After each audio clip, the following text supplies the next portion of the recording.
تو پہلی بات جو کرنے کی ہم سب کو ایک دوسرے کو یاد کرانے کی ہے کہ ہم کچھ باتیں کہتے ہیں اسلام میں، لیکن جو اس بات کا نتیجہ ہوتا ہے نا، اس کے نتیجے سے جو سوچ میں تبدیلی آنی چاہیے وہ نہیں آتی۔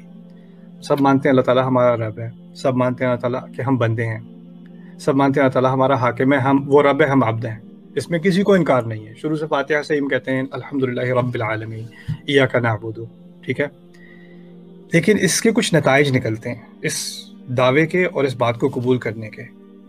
دیکھیں مام، میرا آپ کا رشتہ ہے، آپ کے میرے اوپر حق ہے، اور شروع سے پیدائش سے میرے آپ پر حق تھے، آپ کو میرا خیال کرنا تھا، آپ کو ذمہ داری اللہ تعالیٰ نے دی۔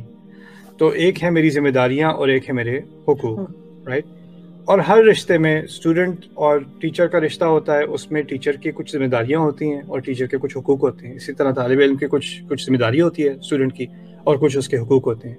بیوی شوہر میں ذمہ داریاں اور حقوق ہوتی ہیں، سٹیزن اور گورنمنٹ کے درمیان ذمہ داریاں اور حقوق ہوتی ہیں، دونوں طرف ذمہ داریاں ہیں اور دونوں طرف حقوق ہیں، رائٹ؟ تو تمام ہمارے رشتوں میں ایک ذمہ داری اور ایک حق کا ایک بیلنس ہوتا ہے ہمیشہ۔ کبھی حقوق زیادہ، کبھی ذمہ داریاں زیادہ، کچھ نہ کچھ ادھر ادھر ہوتا ہے، لیکن ہوتا ضرور ہے۔ اسی طرح بزنس میں یا کبھی آپ کچھ خریدنے جا رہے ہیں تو خریدنے والے کی کچھ ذمہ داریاں ہیں اور بیچنے والے کی کچھ ذمہ داریاں، اور دونوں کے کچھ حقوق ہیں، رائٹ؟ تو ہم یہ حقوق اور ذمہ داری جو ہر رشتے میں پائی جاتی ہے، ہم اس کا کانسیپٹ الگ کرنے سے میں ناکام ہو جاتے ہیں جب اللہ تعالیٰ کی باری آتی ہے۔ اللہ تعالیٰ کے بارے میں جب ہم سوچتے ہیں تو ہمیں حق اور ذمہ داری، یہ چیز آپ کو ہٹا دینی ہے اپنے ذہن سے، کیونکہ اللہ تعالیٰ ہمارا رب ہے تو سارے حق اس کے ہیں اور ساری ذمہ داری ہماری ہے۔ اصل میں ہمارے رب پہ کوئی حق ہے ہی نہیں۔ دیکھیں، اس طرح سمجھ لیں کہ میرا پین ہے یا میرا یہ کاغذ ہے، میں اس کا پوری طرح مالک ہوں۔ میں اس کاغذ کو پھاڑ کے پھینکوں یا اس کو جلاؤں یا اس کو اپنے پاس رکھوں، اس کا خیال، اس پہ میرا پورا اختیار ہے۔ اس کاغذ کا کوئی حق نہیں ہے، کیونکہ میری اس پہ پوری طرح مالکیت ہے۔ اللہ تعالیٰ کو ہم پوری طرح، یعنی اطلاق کے ساتھ اس کو ہم اپنا مالک اور حاکم اور رب مانتے ہیں۔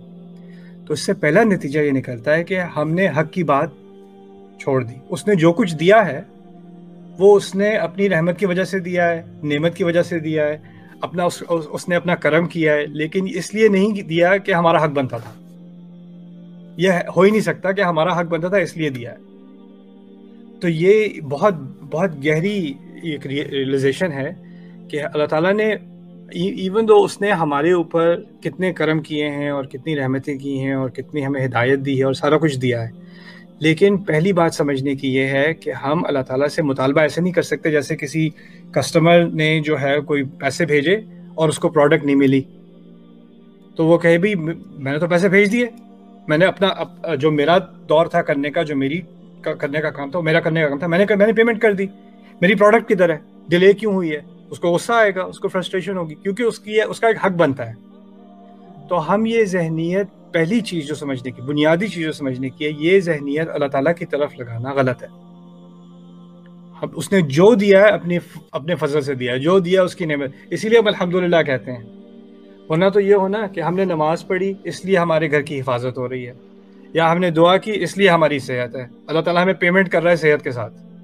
لیکن اللہ تعالیٰ نے جو نعمتیں دی ہیں، پہلی بات تو یہ ہے تعدوا نعمت اللہ لا تحصوها، اللہ تعالیٰ کی نعمتیں اتنی ہیں کہ تم ان کو گن بھی نہیں سکتے، ایک نعمت کو نہیں گن سکتے، باقیوں کو کیا گنو گے؟ کہنے کا مقصد یہ ہے کہ جیسے میں سانس لے رہا ہوں ابھی، وہ ایک نعمت ہے، ٹھیک ہے، لیکن اس سانس نے مجھے پچھلے 1 منٹ میں کس کی مصیبت سے بچایا ہے اور کس طرح سے مجھے فائدہ دیا ہے اور کتنے میرے جسم کے حصوں کو فائدہ دیا ہے، اس کا میں کبھی پوری طرح اسکوپ تو کر نہیں سکتا۔